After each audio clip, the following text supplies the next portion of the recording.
जय श्री राधे महाराज जी, आपके चरणों में दंडवत प्रणाम।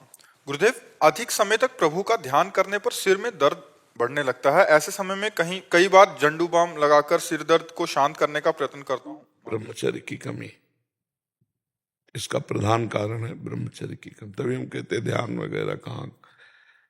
अच्छा, ध्यान में तो उल्टा होना चाहिए, अश्रु आने चाहिए, पुलकित होना चाहिए, गदगद कंठ नयन बहा नहीं रहा। दंपति रस रहे भीन, प्रिया प्रीतम का रूप का ध्यान कर रहे हैं या सियाराम जी का ध्यान कर रहे हैं, किसी का भी ध्यान कर रहे हैं, तो थोड़ी झांकी आने पर एकदम रो ना आए, शरीर की शुद्धि भूल जाए। सर दर्द काहे को? सर दर्द तो प्रपंच चिंतन में होता है, भगवत ध्यान में तो एकदम निर्मलता आती। तो अभी क्या है, हमारे अंग कमजोर हो गए। जैसे हमारे को स्मृति शक्ति चाहिए, हम आज्ञा चक्र पर एकदम ध्यान करें तो दर्द उत्पन्न हो जाता है, इसलिए कि हमने ब्रह्मचर्य को कहीं समय तक 3 घंटे तक लगातार करने पर होता है। 24 घंटे बच्चा ध्यान हो तो कोई फर्क नहीं पड़ेगा। पूरी रात ध्यान होता है, पूरे दिन ध्यान। और सही पूछो तो ध्यान से छूटा कब? उठते बैठते चलते फिरते खाते पीते सोते जागते हर समय वहीं रह जाता है, इसी को ध्यान कहते हैं। पिय मूर्ति नयनन बसे तेहि रस रहाय समाय, ये लक्षम सुनि प्रेम के और न कछु सुहाय, और न कछु सुहाय। फिर अपने रस मातो कुटुम देह ते जाय, छूट सब ही विधि नातो। ओ रूप छके घूमत रहे तन को तनिक न भान, नारायण दृग जल भाई हाय प्रेम। अभी सही कनेक्शन नहीं हुआ। ब्रह्मचर्य पर थोड़ा ध्यान दो, क्योंकि आप हमें लगता है विरक्त भाव में हो। विरक्त भाव में, हाँ, ब्रह्मचर्य पर ध्यान दो। और नासाग्र दृष्टि पहले रखना सीखो। करते हो नासाग्र दृष्टि? जी, अंदर भ्रकुटी के मध्य है? भ्रकुटी के मध्य ध्यान लगता। यहाँ पहले नहीं, वो पहले हम क्या करें, पहले नासाग्र दृष्टि सीखो, करो। हाँ, अब जब यहां दृष्टि रखोगे तो जोर यहां लगेगा आज्ञा चक्र पे, और इसे बर्दाश्त करो। और यहां लिखो, अपने इष्ट का नाम लिखो। लिखा? आंख मुंदनी नहीं बच्चा, आंख मुंदनी नहीं है, अर्ध निमीलित ऐसे, पलक नहीं झपकनी, नासाग्र दृष्टि रखनी है। और यही हम लिख रहे हैं नाम, और इसी को हम देख रहे हैं, इसी को पढ़ रहे हैं। इससे क्या होगा कि आपका आज्ञा चक्र बलवान हो जाएगा, एकाग्रता बलवान हो जाएगी। और ब्रह्मचर्य सिर्फ, कोई अन्य दोष? मोबाइल रखते हो? जी, बहुत बड़ा, मतलब ये मोबाइल बहुत बड़ा दोष है, बहुत बड़ा दोष है, क्योंकि इसमें हम सब कुछ देख सकते हैं। और जब हमारा एकांत में मन चंचल होता है तो एक बार राउंड मारता है। अब वो पहले है कि अपने पास कोई सामग्री है नहीं, तो राउंड मारा, फिर आधे श्याम सीताराम कह के उसको रोक लिया, अब मोबाइल है। तो बच्चा, इसमें तो बहुत है कंट्रोल रखना पड़ेगा। मोबाइल, और आप उस पास में, आपके पास पूरा इतिहास रखा है, विश्व का पूरा इतिहास है, जो चाहो खोल के देख लो। तो हमें लगता है बच्चा ध्यान से जाने के पहले ध्यान के विक्षेप पर ध्यान दो। ये बहुत बड़ा विक्षेप है, आवरण मल विक्षेप, ये ध्यान की बाधाएं हैं। विक्षेप जो है ये बार बार मोबाइल, और संपर्क सूत्र भी होंगे जी, है ना, तो ये बहुत खतरनाक। बहुत, हमें आज तक हमें मोबाइल चलाना नहीं आता, और हम इससे ऐसे डरते जैसे करिया सांप से डरे। रे भैया, तो पहली बात तो मोबाइल से उतना ही प्रयोग करो जितनी अत्यंत आवश्यकता है। इससे अच्छी भी बात है कि आप सत्संग सुन सकते हो, आप आवश्यक सूचना दे सकते हो, इससे अच्छी भी बात है। तो गुण दोष में पूरी सृष्टि रची गई है, उसका गुण ग्रहण कर ले, दोष का त्याग कर दे। हमें लगता है अपने काम करने के बाद इसको स्विच ऑफ करके रख देना चाहिए नियम पूर्वक। एकांत में तो कभी खोलना ही नहीं चाहिए। साधक को मतलब है बहुत कठिन। जैसे आप भूखे हो और बढ़िया 56 भोग की खुशबू आ रही हो बगल में, और कह दे खाना नहीं, तो खाओगे भले नहीं, लेकिन हर समय मन उसी में लगा रहेगा। ऐसे मोबाइल है, जो चाहो देख सकते हो, जो चाहो आप सुन सकते हो। तो साधक के लिए तो बहुत खतरनाक चीज है, भगवान बचावे और साधक बचे इससे। दूसरी बात, बच्चा भोजन सात्विक हो। तीसरी बात, आसन में बैठने का अभ्यास हो, पद्मासन सिद्धासन। सिद्धासन जानते हो? है? पद्मासन ध्यान के लिए, सिद्धासन बहुत सरल होता है। सिद्धासन जानते हो? है? कैसे होता है? गुदाद्वार और मूत्रेंद्री के बीच में रखा जाता है बाई एड़ी, और दाहिनी एड़ी मूत्रेंद्री के ऊपर जाकर के लगेगी, और दोनों के पंजे दोनों में ऐसे धसे होंगे। लगाया कभी? हाँ, तो इसीलिए पद्मासन द्वितीय है, प्रथम सिद्धासन है। ध्यान के लिए सिद्धासन श्रेष्ठ है, और मंत्र सुमिरन समाधि के लिए पद्मासन श्रेष्ठ है। ब्रह्मचर्य से रहो, पवित्र भोजन करो, मोबाइल का दुरुपयोग ना करो, और किसी से व्यवहार न रखो। अभी तो नई अवस्था है एकदम, बहुत सात्विक, साधुता बहुत सात्विक की है, ठीक है। और ये जो मस्तक में दर्द होता है ना, इसकी चिंता न करो, इससे कोई हानि नहीं होगी। त्रिकाल संध्या करते थे, सुबह दोपहर शाम, जैसे उसमें करीब 6-7 घंटा लगातार, मतलब 2-2 घंटे के इसमें करते थे। पद्मासन बैठ 2 घंटे पद्मासन में बैठ जाओगे? जी, 3 घंटे तक कर लेते हैं प्रभु जी, पद्मासन में। हाँ, तो अच्छा अभ्यास धीरे धीरे और बढ़ाओ। बार बार प्रभु। गायत्री जपते हैं संध्या में गायत्री, तो गायत्री तो सिद्ध होती है जब जो संपुट हैं गायत्री के आते हैं आपको संध्या के, तो फिर पूर्णता कैसे होगी? सुमुखम संपुटम चैव विततम विस्तृतम तथा द्विमुखम त्रिमुखम चैव चतुष्पंचमुखम तथा खड्मुखो अधोमुखम व्याकांजलिकम तथा सकटम यम पासम च ग्रंथितम चोन्मोन्मुखम प्रलम्बम मुष्टिकम चैव मत्स्याकूर्मो वाराहका सिंहाकांतम महाकांतम मुग्धरम पल्लवम तथा एता मुद्राश चतुर्विंशत। गायत्री तभी परिपक्व होगी जब ये 24 मुद्राओं का दर्शन कराया जाएगा। पूरा सम्यक करो, एक ग्रंथ ले लो और सीख लो। ग्रंथ का नाम संध्योपासना पद्धति, उससे गीता पृष्ठ से आएगी संध्योपासना पद्धति, तो उसमें आपको पता चल जाएगा, ठीक है। और घबराओ नहीं, ये छोटे मोटे दर्द है तो साधु का मतलब सहे, सहना ही साधुता है। गर्मी सर्दी गाली अपमान दुख सब कुछ सहकर तब भगवान का भजन किया जाता है। और देखो, नदी में स्नान करते हो जैसे गंगा यमुना? कभी जी करते हैं। अगर नजदीक हो तो रोज स्नान करा? नजदीक तो नहीं है। अच्छा, तो अमावस पूर्णिमा तो चले जाया करो। कोई सरोवर, कोई झील, कोई नदी, खुले जल में स्नान करने से साधु को बल मिलता है, अध्यात्म बल की पुष्टता होती है, जैसे गंगा यमुना है। मात्रा स्पर्शास्तु कौन्ते शीतोष्ण सुख दुखदा आगमा पाइनो नित्यास्तास्तितिक्षस्व भारत। गर्मी सर्दी अनुकूलता प्रतिकूलता सब चीज है, सब कुछ सहे और कुछ न कहे, न भगवान से न किसी से। कभी किसी से मंगबो भलो न बाप सो जो प्रभु राखे टेक। भगवान का भरोसा। जवान हो इसलिए तो थोड़ा हम कठिन बात कह रहे हैं। गर्मी सर्दी अभी आगे चलकर सिद्ध हो जाओगे, और अगर अभी राजकुमार जैसा जीवन व्यतीत करोगे तो फिर वो वस्तु नहीं मिलेगी। गर्मी सर्दी मान अपमान दुख सुख, और ज्यादा शीशा मत देखो।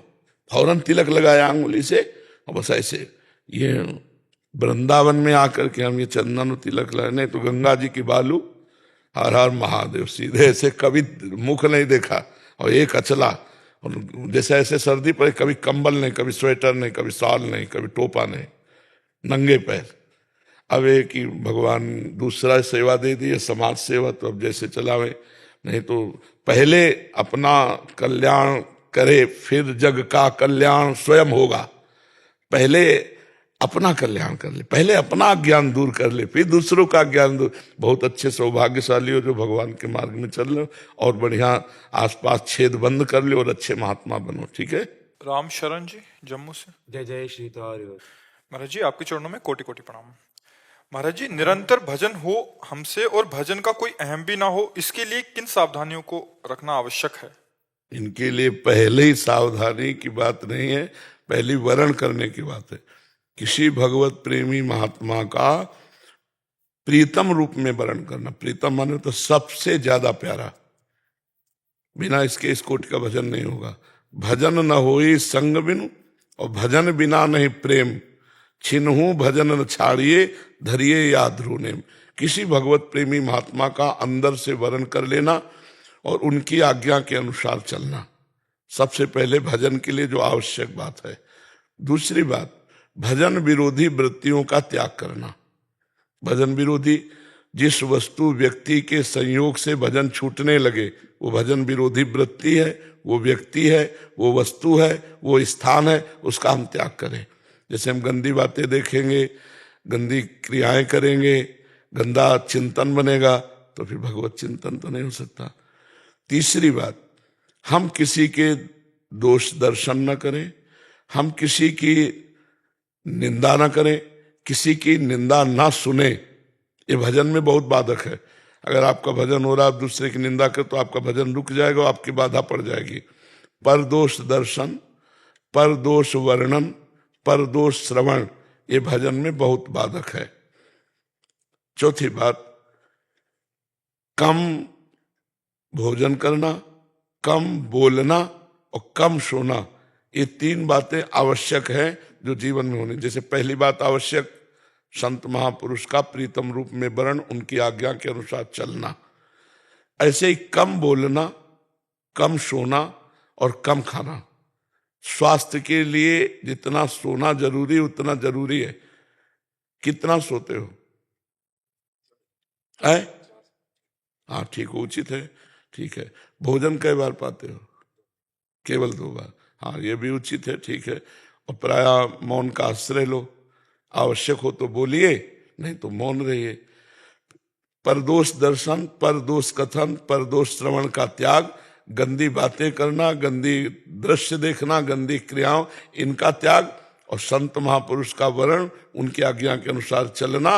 और सबसे पहली बात, भगवान को अपना सर्वस्व समर्पित कर देना। जननी जनक बंद सुत दारा, तन धन धाम सुहृद परिवारा, सबकी ममता ताग बटोरी, मम पद मन ही बांध भर डोरी। जब हृदय से भगवान को समर्पित कर दोगे तो तुम्हारे हृदय में वो ज्ञान रूप से सारथी बनकर बैठ जाएंगे और तुम्हारे अज्ञान का नाश करके सदमार्ग में चलाएंगे, तो बढ़िया भजन होने लगेगा।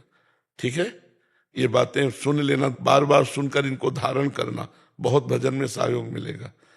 बिल्कुल जो जो शब्द कह दिए इनको आप समझ लेना, तो आपके भजन में उन्नति होने लगेगी। अभिलाष भट्ट जी। श्री हरिवंश, राधे राधे। आदरणीय महाराज जी, श्री हरिवंश, राधे राधे। महाराज जी, इस सांसारिक जीवन में जब लोग आते हैं तो पहले ही ईश्वर की शरण में क्यों नहीं जाते, बाद में क्यों जाते हैं? माया, भगवान की इतनी प्रचंड माया है कि ठोकरे खाने के बाद उसे कुछ रास्ता समझ में आता है भगवान का, ऐसे नहीं समझ में आता है। गजेंद्र पहले ही भगवान को पुकार देता तो डूबने का कोई अवसर ही ना आता।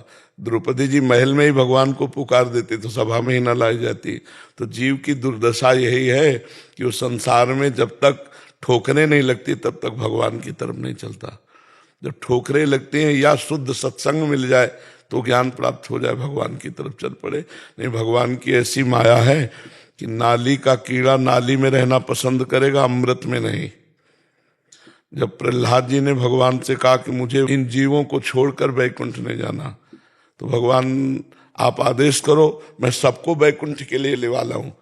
भगवान ने कहा लेवा लो, एक भी नहीं तैयार हुआ वैकुंठ जाने के लिए।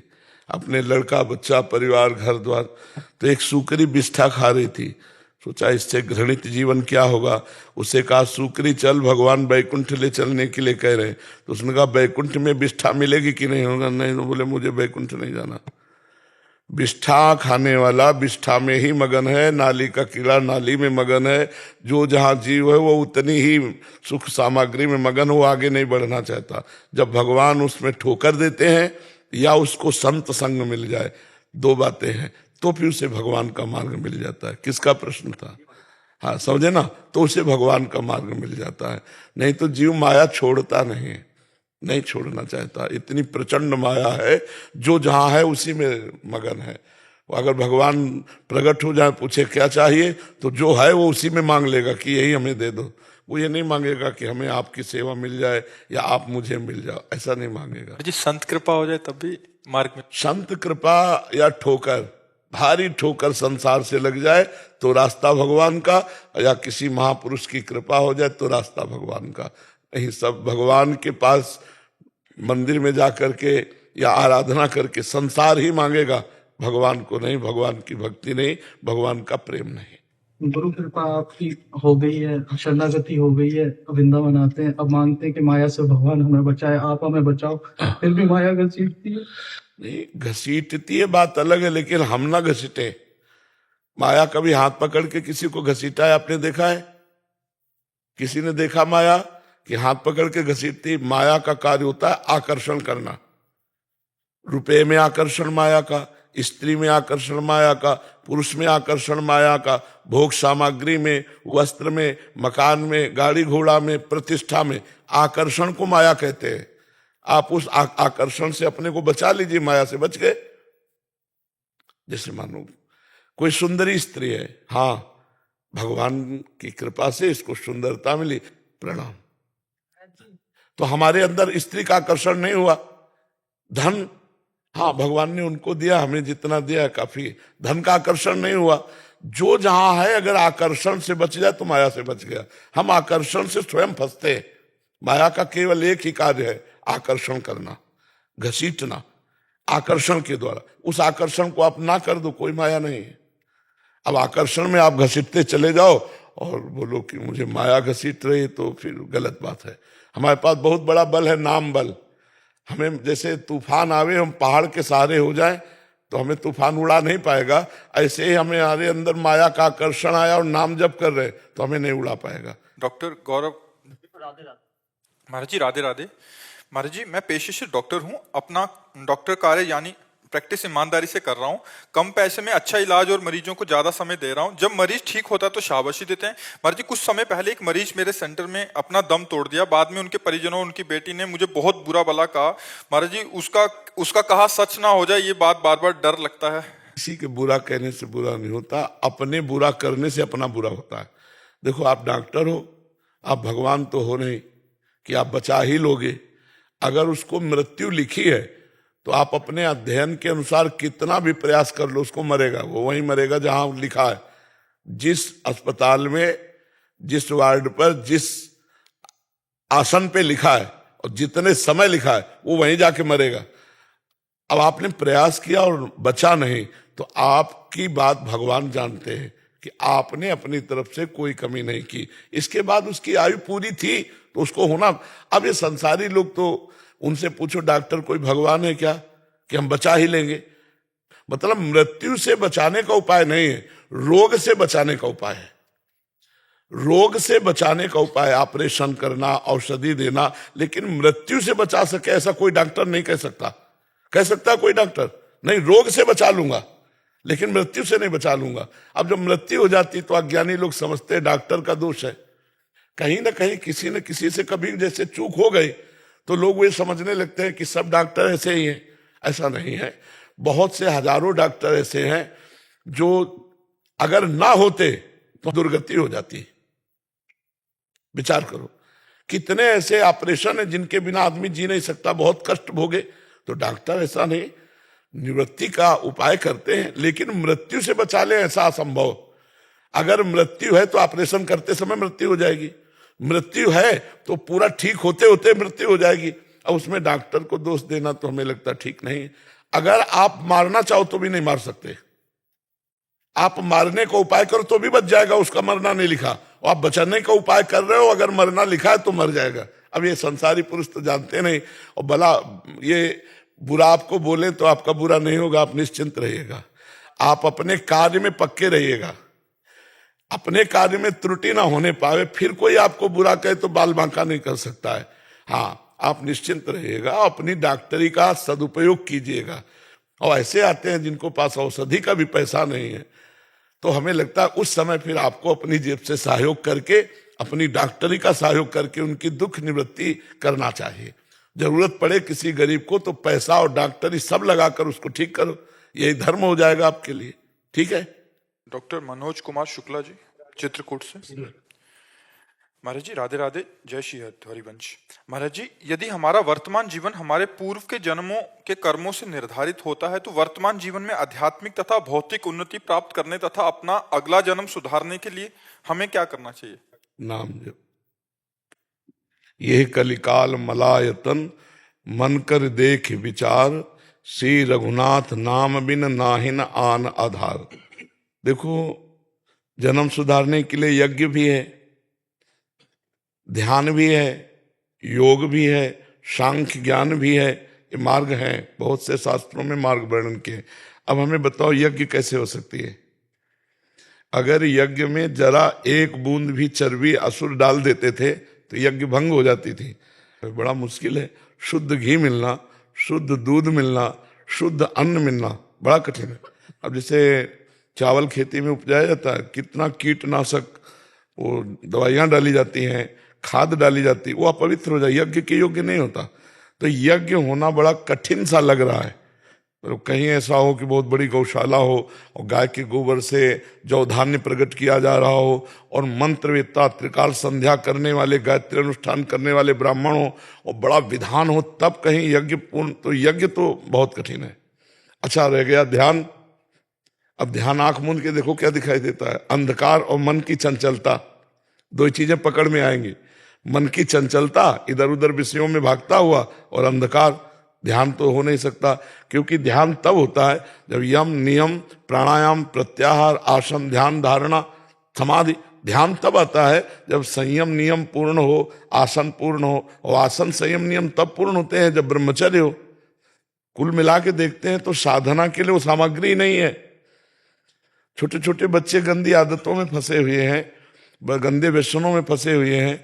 अब ये ध्यान धारणा समाधि, ये तो बहुत अलग की बात हो गई। यज्ञ हो नहीं सकता सम्यक रूप से, ध्यान लग नहीं सकता सम्यक रूप से, मन बड़ा चंचल है। और ज्ञान, मैं स्थूल शरीर नहीं हूं, मैं सूक्ष्म शरीर नहीं हूं, मैं कारण शरीर नहीं हूं। केवल बोल दो, मच्छर काटेगा तो वहीं हाथ जाएगा, इस प्यास लगेगी तो हम ही को लग रही है। हम ये थोड़ी सोचते हैं स्थूल शरीर को, प्राणों को लग रही। ज्ञान बहुत कठिन विषय है। ज्ञान के पंथ कृपाण के धारा, परत खगेश लगे नहीं मारा। परमात्मा प्राप्ति के लिए समाधि भी है। 2 मिनट तो शांति से रहा नहीं जा सकता। समाधि कैसे कि हम 8 घंटे 10 घंटे एक आसन पे शांत बैठे, 10 मिनट एक शांत सीधे होके शांत बैठना कठिन है। समाधि लगना तो बहुत कठिन बात है। तो जब सब साधनों की तरफ विचार करें तो एक बात ध्यान आती है कि भगवान की शरण में होकर के नाम जप करते हुए अपने कर्तव्य का पालन करो, और वो कर्तव्य कर्म भगवान को समर्पित कर दो, तो संचित भस्म हो जाएंगे। जो जमा है, जो क्रियमाण है, वो निष्फल हो जाएंगे, और जो प्रारब्ध है वो भोगने की सामर्थ्य मिल जाएगी। और हमारा पता नहीं अगला जन्म हो कि ना हो, ऐसा भी हो सकता है हम भगवान के पास चले जाएं। जरूरी थोड़ी कि अगला जन्म, अगर अगला जन्म होगा तो धनवान कुलवान श्रीवानों के यहाँ होगा, जहां हम नवीन भक्ति करके पुनः भगवान को प्राप्त कर सके। किसका प्रश्न था? हाँ, तो आप समझ पा रहे हैं? हमारे जी पुराने हमारे अगर बुरे कर्म है वो भी नष्ट नष्ट हो जाएंगे नाम जप से। नाम जप ही कृतयुगे ध्यायते विष्णु, त्रेतायाम यजतई मखई, द्वापरे परिचर्यायाम कलु तद्धर कीर्तनाथ। सतयुग में ध्यान के द्वारा भगवत प्राप्ति होती थी, त्रेता में यज्ञ के द्वारा, द्वापर में पूजा के द्वारा, कलयुग में केवल हरि नाम। हरिर्नामयु हरिर्नामयु हरिर्नामयु केवलम कलऊ नास्तेव नास्तेव नास्तेव गति अन्यथा। श्री कृष्ण द्वैपायन भगवान व्यासदेव जी ने श्लोक रचा है, कह रहे हैं हरिनाम हरिनाम केवल हरिनाम, कलयुग में दूसरी गति नहीं है नहीं है नहीं है। हरिर्नामयु हरिर्नामयु हरिर्नामयु केवलम कलऊ नास्तेव नास्तेव नास्तेव गति अन्यथा। इसलिए कहाँ लग नाम बढ़ाई, राम न सके नाम गुण गाई। खूब नाम जप करो। अच्छा, नाम जप में नहाने धोने पवित्रता इसकी भी कोई परवाह नहीं है। मंत्र में तो यह है कि भाई नहा धो के ही जपना है, इसमें तो जप माना जैसे मनावे। खूब नाम अंदर ही अंदर नाम जप करो, मेहनत करो, जो कर्म करो वो भगवान को समर्पित कर दो, किसी का बुरा ना करो, सबका अच्छा सोचो, तुम्हारा मंगल हो जाएगा। इसी से अगला आपका जीवन मंगल। वर्तमान का मिनट गंदा ना होने पावे, हमें केवल मिनट संभालना है। हाँ जी, हम बचपन में तो हमारे बाबा जी थे तो वो इस तरह करते थे, राम राम राम राम राम राम एक, राम राम राम राम राम राम दो, इस तरह 100 तक गिन। हाँ बिल्कुल, हाँ बिल्कुल करो, बिल्कुल करो, बिल्कुल करो। हमको मन को भगवान के नाम में लगाना है, चाहे माला से बने, चाहे काउंटर से बने, चाहे ऐसे बने, जैसे भी बने, नाम जप करने से परम मंगल निश्चित होगा। ये परम मंगल हम शास्त्रों की बात और जीवन की भी बात बता रहे हैं। अगर नाम जब पकड़ लिए तो तुम्हारा मंगल हो जाएगा, पक्का गारंटी है। हम कह रहे हैं जैसे देखो 50 वर्ष ब्रह्मचर्य रहे, अब हमारा मन खराब हो जाए 5 मिनट के लिए, तो 50 मिनट की साधना में आग लग गई नहीं। 50 वर्ष का ब्रह्मचारी 5 मिनट में मिट्टी में मिल गया। हमने 50 बार कहा राम राम राम राम हरि हरि हरि। अब हमसे कोई गलती हो जाती है तो 50 हमारे तुरंत भगवान के बैंक में जमा है। अब वो गलती का हमें दंड मिलेगा, और जब हमारा भजन शुरू होगा तो 51 से शुरू होगा, 49 से नहीं। नाम में ये महिमा है। 50 वर्ष ब्रह्मचर्य, 5 मिनट बेविचार में उतर गए, नष्ट हो गया पूरा ब्रह्मचर्य। ये इतनी महिमा अन्य किसी साधना की नहीं है जितनी नाम महिमा है। इसलिए नाम को पकड़ लो। कलयुग में नाम का ही बहुत बड़ा महत्व है। युग धर्म के अनुसार साधना होती है ना। अब क्या साधना, आप सोचो पवित्रता कहाँ रह गई है। साधना के लिए जो पवित्रता चाहिए, और शरीरों में नौजवान है, blood pressure high low, sugar, ये वो, ये साधना करेंगे। बॉयफ्रेंड गर्लफ्रेंड, लिविंग रिलेशन, हस्तमैथुन, न जाने कैसे कैसे गंदी आदतों से ये साधना करेंगे। राम राम हरि हरि राधा राधा रटो, जैसी भी स्थिति में इसी से मंगल हो जाएगा। अपिचेत सुदुराचारो भजते माम अनन्य भाग, साधुर्य समन्तव्या सम्यक व्यवसिता ऐसा। घोर दुराचारी पुरुष भी यदि सम्यक भाव से स्वीकार कर ले कि अब मेरा कल्याण तो भगवान के शरण में, भगवान के नाम से, तो वो साधु हो जाएगा। भगवान कह रहे नाम की अपार महिमा है। हम बार बार उदाहरण देते हैं, जो राम नहीं कह पाते थे, मरा से शुरू किया, वो ब्रह्मर्षि हो गए, ब्रह्मर्षि। और भगवान की वो गूढ़ लीलाएं लिखी, जो एक हमारे सनातन धर्म का ठोस इतिहास है। कहां से ज्ञान प्राप्त हुआ? जो सीधे राम नहीं निकल पाता था, वो मरा मरा कह करके इतने सिद्ध माप। तो हम राम राम कह के नहीं हो जाएंगे, हम हरि हरि कह के नहीं हो जाएंगे, हमें नाम में लगना चाहिए।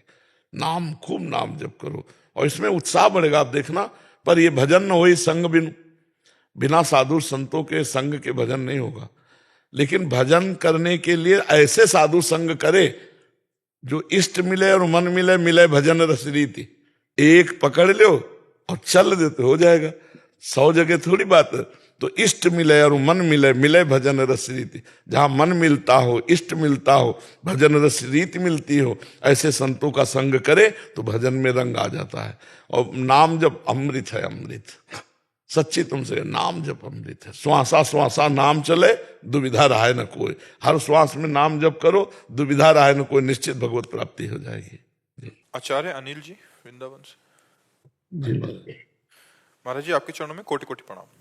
महाराज जी, मेरी जिज्ञासा है कि प्रभु की विशुद्ध प्रेमा भक्ति के लक्षण क्या हैं, और क्या प्रभु की भक्ति करते करते किस स्थिति में आचार विचार गौड़ हो जाते हैं? क्या भगवान की विशुद्ध भक्ति, प्रेमा भक्ति प्राप्त होने पर नियम आचार विचार जरूरी होते हैं? वो तो स्वभाव बन जाता है उसका।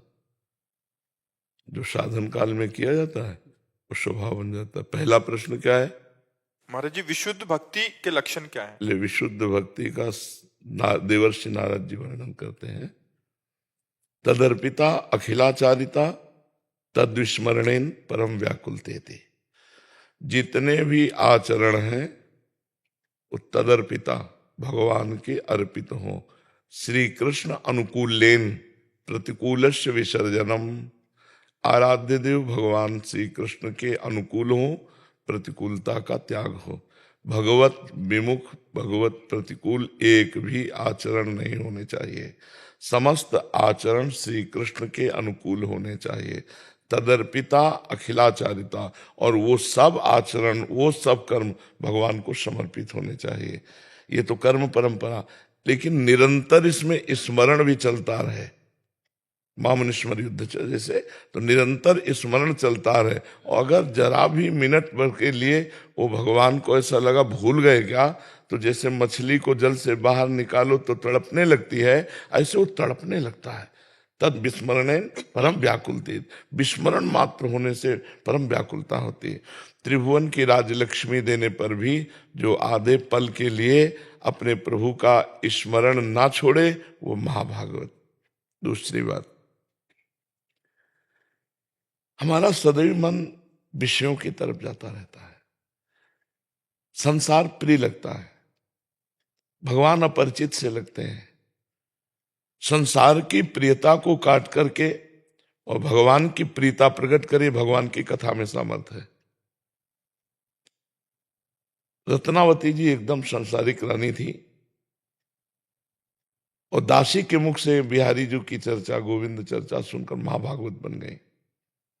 मथुरा की ब्राह्मण पत्नियां प्रमाण है कि केवल कथा मात्र से भगवत प्रेम को, भगवत साक्षात्कार को प्राप्त किया। पहला है अपने समस्त कर्म भगवान श्री कृष्ण के अनुकूल हो, प्रतिकूलता का त्याग हो। दूसरा है इतना स्मरण में तन्मय रहो कि थोड़ा सा भी विस्मरण होने पर परम व्याकुलता आ जाए। तीसरा, भगवान की कथा सुनने में और भगवान की चर्चा करने में अत्यंत अनुराग हो। कथा सुनते सुनते या कहते कहते जब ये स्थिति आ जाए, गदगद कंठ नयन बहा नीरा, आंखों से आंसू बहने लगे, कंठ गदगद हो गया, अब कुछ बोलने की हिम्मत नहीं रह गई, ये कथा का फल मिल रहा है उसको। छिन छिन रुदन करंत, छिन गावत आनंद भरी, छिन छिन हार हसंत, ये जो कृपा हरिवंश। वो अपने प्रभु की लीलाओं का चिंतन करके गाकर कभी रुदन करता है, कभी वो शांत हो जाता है, कभी वो नाचने लगता है, कभी वो गाने लगता है। उसकी लोक लज्जा और वेद रीति इसके ऊपर स्थिति होती प्रेमी की। वेदान्न प्रसन्नस्ति सा केवलम अवचिन्न अनुरागम लभते। तो तीसरा, भगवान की कथा में अत्यंत अनुराग होना। बावरो सो रस में फिरे खोजत नेह की बात। अपने प्रेमी प्रभु की बात सुनने को मिलेगी, ऐसे बावरा सा घूमता, कहाँ है भगवान की चर्चा हो, कहाँ सत्संग होता है, ये उसकी भूख रहेगी। चौथा, अपने प्यारे के श्रीअंग सेवा की भावना होना। प्रेम प्राप्त करने के लिए अपने प्रभु के श्रीअंग सेवा, तो हम प्रभु की प्रतिमा विराजमान करें या प्रभु की छवि विराजमान करें, और मंगला से लेकर शयन तक हमसे जितना बन सके हम प्रभु की सेवा करें। बिना भोग लगाए पानी भी न पिए। भगवान को, अपने इष्ट को जो भोग लगाए वही पावे। पांचवी बात, अपने प्रीतम के जो लीला विहार स्थलियां हैं, बड़े भाग्यशाली हैं जो उनमें वास करने को पाते हैं, और जिनको वास करने का सौभाग्य नहीं मिला वो उसका रोज चिंतन करें। जैसे वृंदावन की परिक्रमा, बिहारी जी के दर्शन, सत्संग, तो ये सब दिमाग में भर ले जाए और बाहर इसका चिंतन करे। वृंदावन रोज आवे भावना से, रोज वृंदावन की परिक्रमा लगावे, रोज वृंदावन के संतों का दर्शन करे, बिहारी जी के दर्शन करे, यमुना जी का दर्शन करे। तो धाम चिंतन, लीला स्थलियों का चिंतन, ये उसके हृदय में प्रेम अंकुरण उदय करता है। अब सावधानी की बात, कम बोलना, मृदु उचित सत्य भगवत संबंध से युक्त बोलना, ये मौन से भी ज्यादा श्रेष्ठ है। उचित भाषण मौन से भी ज्यादा श्रेष्ठ है। कम सोना, 5 घंटे 6 घंटे जो ले लो, इसके अलावा नींद नहीं आनी चाहिए। माला में बैठे हो नींद आ रही है, पाठ में बैठे हो नींद आ रही। और अल्पाहार, कम भोजन करना, कम सोना, कम बोलना, कम भोजन करना। इतना कम भी ना हो कि भोजन का चिंतन हो, युक्ताहार विहार से। इन 3 का सुधार। और कभी किसी की निंदा ना सुनना, ना करना। अगर भगवत भक्ति प्राप्त करनी है तो कुछ विधि है, कुछ निषेध है, ये निषेध वर्णन कर रहे हैं। कम बोलना, कम सोना, कम खाना। किसी की भी निंदा न कानों से सुनना, न वाणी से बोलना। अपनी निंदा सुन करके आनंदित होना, अपनी प्रशंसा सुनकर दुखी हो जाना। दूसरे की न निंदा सुनना है, न करना है। हमारा जीवन भगवान के आश्रित है, ये हर समय चिंतन करना।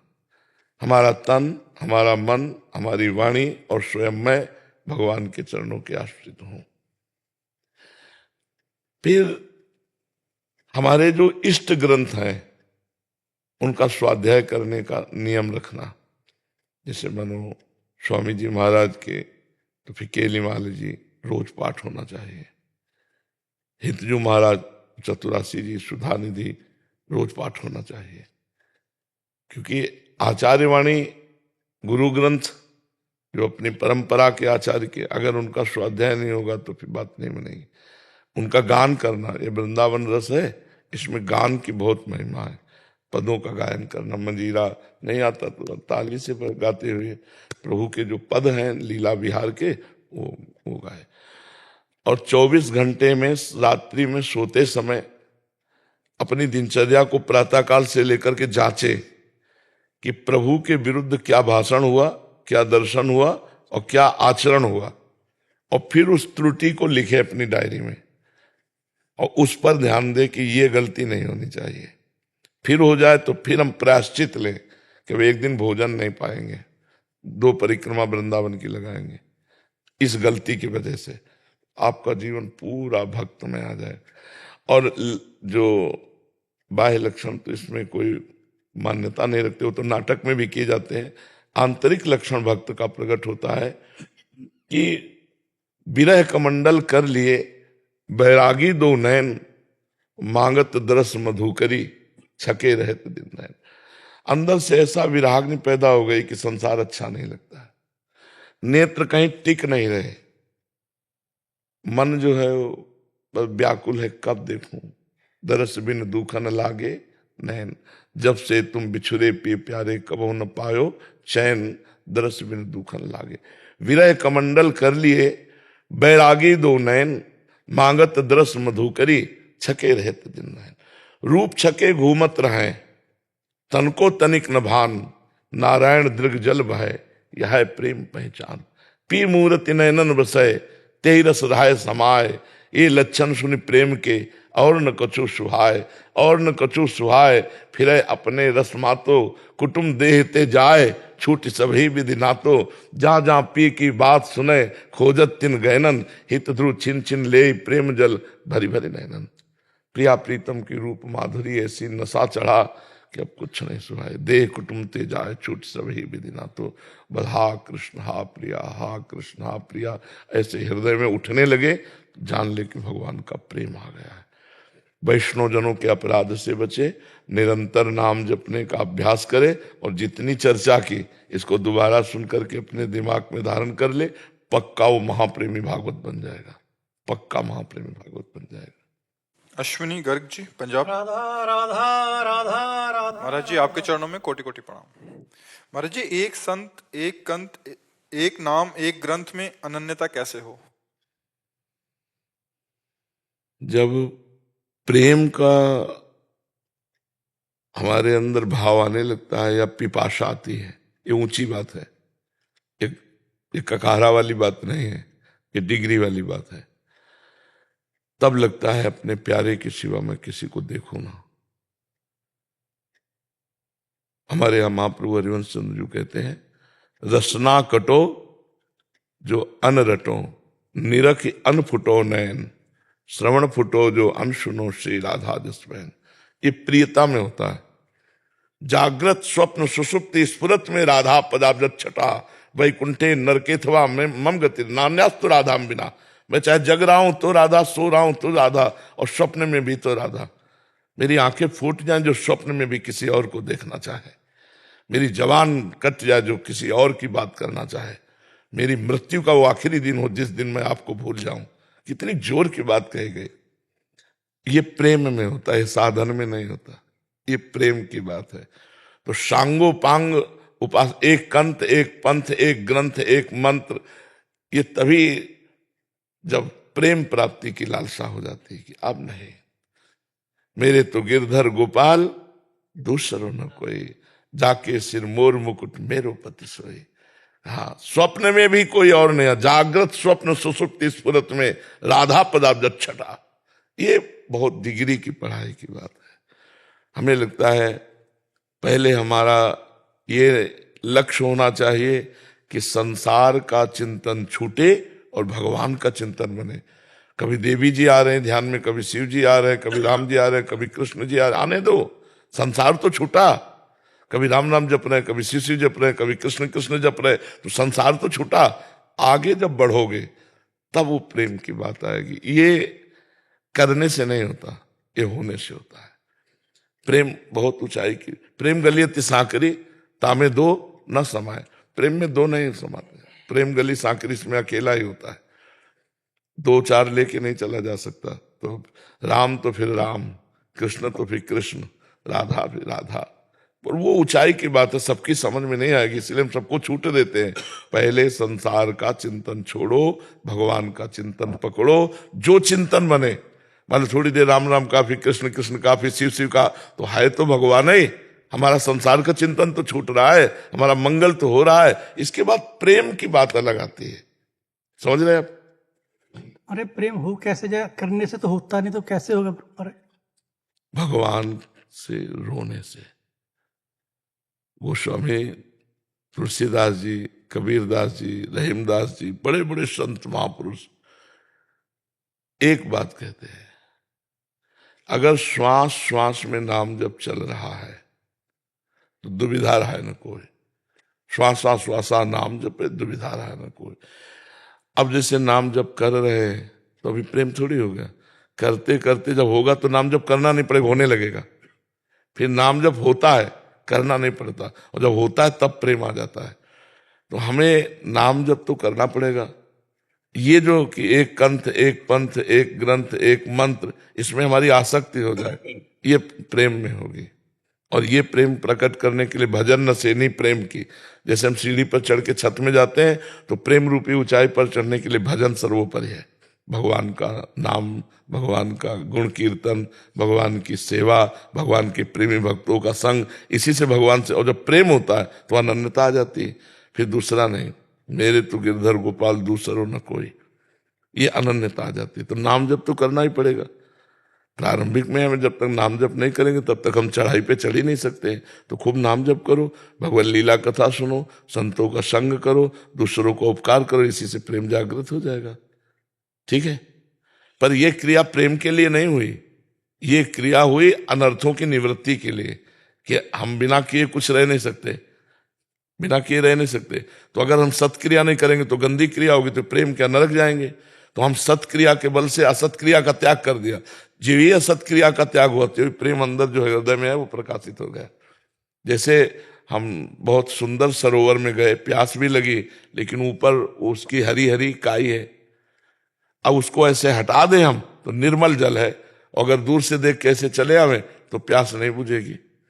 तो वो जो हटाना है, प्रेम किसी क्रिया से नहीं उत्पन्न हुआ, पानी तो पहले से था, उसको हटाना है। ऊपर का ये जो मायाकृत शेवार लग गया है, काई लग गई है, ये हटाना है। नाम जप करना, सत्संग करना, साधु सेवा, समाज सेवा, परोपकार, इसके द्वारा हमारा मायामल हट जाएगा। जो हटा से प्रेम तो पहले से था, वो प्रकाशित हो गया। समझ पा रहे आप? गुरुदेव जी जैसे ना आप बोलते हैं राधा नाम लिखो, जी। जब तो लेता हूँ लिखा नहीं जाता मेरे से। क्योंकि मन के बिना लिख नहीं सकते। लिखो, अब हमारे सामने लिखो अंदर। आपके माथे पे, हृदय पे लिख सकता हूँ? हाँ देखो देखो, आपको लिखना आया, पर टिके रहना पड़ेगा इसमें। टिकता नहीं भर। आप लिख दो मेरे माथे पे, हृदय पे, तो थोड़ा पक्का हो जाए। मैंने कोशिश तो करता हूँ, पर लिखा हुआ तो सोच लेता हूँ, पर लिखा नहीं जाता मेरे से जी। आप लिख दीजिए, ऐसे लिखिए दिल पे, माथे पे, आज्ञा चक्कर पे, कि वो पक्का चप जाए। अभी कैसे, कोई पेन से तो लिखा नहीं। ऊर्जा से लिख दीजिए महाराज, ऊर्जा से। आपकी ऊर्जा बड़ी शक्तिशाली। ये जो वचनों से हम बोल रहे हैं ना, जैसे हम कह रहे हैं लिखो, आप इसे मान लो, तो आपको अभी देखो लिख रहा हूं, अभी देखो राधा नाम दिखाई दे रहा कि नहीं दिखाई दे रहा। बस अब ज्यादा देर इसमें टिकने के लिए हमें बार बार अभ्यास करना पड़ेगा। बार बार मन जाएगा अलग, हमको बार बार इसी में घसीट के लाना है। तो हम उबे ना, 1 मिनट 2 मिनट लगा, फिर थोड़ा मन को सहयोग दे दिया, ऐसे जब फिर उसको लाए धीरे से घसीट के। तो अगर हम थोड़ा थोड़ा इसका अभ्यास दिलाएंगे तो ये धीरे धीरे एकाग्र होने लगेगा। अभ्यास करते रहिए, उबिएगा नहीं, घबराइएगा नहीं, उकताइएगा नहीं, धैर्य पूर्वक धीरे धीरे धीरे धीरे। अनुश्री जैन जी, सागर, मध्य प्रदेश से। श्री हरिवंश महाराज जी, आपके चरणों में कोटि कोटि प्रणाम। महाराज जी, श्री जी और आपकी कृपा से नाम जप करने का निरंतर अभ्यास करती हूँ, जीवन में अनुभव भी कर रही हूँ शांति का। पूज्य महाराज श्री मेरे जीवन साथी जनप्रतिनिधि हैं और इनके साथ मैं भी भावनाओं के अनुरूप जन कल्याण के कार्यों के प्रति निष्ठा और शक्ति से संलग्न रहती हूँ। महाराज जी, बावजूद इसके जब कभी कुछ कार्यों के संदर्भ में कुछ लोग अनावश्यक निंदा करते हैं तो मन व्यथित हो जाता है, ये जानते हुए कि हमारे बस में कुछ नहीं है, हम कर्म कर रहे हैं। पूज्य महाराज जी, हर परिस्थिति में आनंदित रहें और किसी की प्रति मन में कोई गलत भावना ना आए, और ऐसी स्थिति में भी विवेक के द्वारा बचा जाता है। जब हमारी कोई निंदा करता है, हमारी गलती नहीं होती, पहले जांचना चाहिए। जैसे हमें कोई गाली दे रहा है, निंदा कर रहा है, तो हमें जांचना है कि मेरी त्रुटि तो नहीं है। अगर त्रुटि है तो ठीक हो, गाली दे रहा है। अगर त्रुटि नहीं है फिर गाली दे रहा है, तो हमें और आनंदित होना चाहिए, वो हमारे अशुभों का नाश कर रहा है। निंदक नियरे राखिए आंगन कुटी छवाए, बिना साबुन बिना पानी निर्मल करे सुभाए। हमारे यहाँ संतों ने तो कहा, अरे निंदक तू स्वस्थ रहे, तुझे कभी कोई कष्ट ना हो, और स्वस्थ रहकर मेरी निंदा कर, क्योंकि निंदा सुनने से पाप का नाश हो जाता है। तो जो तुम्हारी निंदा करें उसमें पहले देखना है कि क्या निंदनीय कार्य है क्या हमारे द्वारा। जो कार्य होना चाहिए वो कार्य हम नहीं कर पाए, अगर हमारे हाथ में है और हमने प्रमादवश लोभवश त्रुटि कर दी, तो गाली सुनने से उसका मार्जन हो जाएगा। और यदि हमारी गलती नहीं हुई तो फिर हमको प्रसन्न रहना चाहिए कि भगवान हमारे शारीरिक दंड को गाली के द्वारा निपटा रहे हैं। ये आदमी निंदा करके हमारे शरीर को जो दंड मिलना था, पूर्व हमारे द्वारा किया हुआ कर्म जो प्रारब्ध बन के आ रहा है, उसको मिटा देगा। पक्की बात समझो, हम विवेक के द्वारा हर दुख से बच सकते हैं। अगर हम विवेक नहीं लगाएंगे तो फिर हम दुखी हो जाएंगे, और दुखी सुखी होना है भगवान के भक्त का लक्षण नहीं है। सुख दुखे समे कृत्वा लाभा लाभो जया जयो, सुख दुख में समान, लाभ हानि में समान, मान अपमान में समान। यही तो भक्ति का बल है, नहीं तो संसारिक पुरुष में और भक्त में अंतर क्या है। जब हमें 100 बार गाली दे और फिर हम उससे मिले, तो वैसे ही मिले जैसे हम किसी प्रेमी से मिलते हैं, और आप ठीक है, तो आदमी ये समझ नहीं पाया कि खोपड़ी क्या है इसकी। 100 बार इसको गाली दी फिर भी इसको गुस्सा नहीं आता, वैसे ही प्रेम से। ये भगवान के भक्त का लक्षण है, ये भगवान के भक्त में क्षमता होती है। आप भक्ति कर ही रही हो तो विवेक के द्वारा उस समय हम अपने को बचा सकते हैं। यदि हम विवेक न लगाएंगे तो हम दुखी हो जाएंगे, या फिर द्वेष कर बैठेंगे, फिर द्वेष हो जाएगा, फिर भक्ति का भाव ना रहकर वो सांसारिक भाव आ जाएगा। इसलिए विवेक के द्वारा हम अपने को बचाएं। उद्धव जी से भगवान ने कहा एकादश स्कंद में, दुष्ट प्रवृत्ति के लोग सत प्रवृत्ति वालों को बाधा पहुंचाते हैं। तो हे उद्धव, यदि वो कभी तुम्हारे ऊपर थूक दे, तुम्हें मारे पीटे बांधे, तो तुम अपने आत्म विवेक के द्वारा बचना, बाहरी संयोग के द्वारा नहीं, बाहरी कोई सहायता नहीं, आत्म विवेक के द्वारा। कि जैसे हमारी जबान हमारे ही दांत से कट जाए तो हम किसको दंड देंगे, हमारे हाथ से ही हमें गलती से चोट लग जाए तो हम किसको दंड देंगे। ऐसे ही हमारा कोई कर्म उसको केवल निमित्त बना रहा है, वो निमित्त बनकर हमें दुख दे रहा है, जिससे हमारे पापों का मार्जन हो रहा है। हमें दुखी नहीं होना है, विवेक के द्वारा हम निश्चय कर ले तो बढ़िया बात हो जाएगी। इसमें ये नहीं कि हम भजन करते करते ऐसी क्षमता को प्राप्त होंगे, नहीं, इसमें विवेक, अभी विवेक धारण करो, अभी बच जाओगे। और दूसरी बात है, ये तो हुई अध्यात्म से। कोई फुटपाथ में पागल आदमी अगर गाली दे रहा हो तो हमें दुख नहीं होता है, हमको इनको पागल ही मानना चाहिए। बातुल भूत विवश मतवारे, ते नहीं बोले बचन विचारे, तिनकर कहा सुनी नहीं काना। उनकी बात कान से नहीं, ऐसे उपेक्षा कर दो। दो प्रकार से, या तो विवेक के द्वारा सिद्धांत से, और या तो व्यवहार के द्वारा पागल मान के, कि सब पागल हैं, अपनी वासनाओं से पागल हैं, अपनी कामनाओं से पागल हैं। इनकी कामनाएं पूर्ति नहीं हुई तो गाली देने लगे, कामना की पूर्ति हो जाए तो वाहवाही करने लगेंगे। इसलिए ऐसे लोगों की बातें नहीं सुननी चाहिए।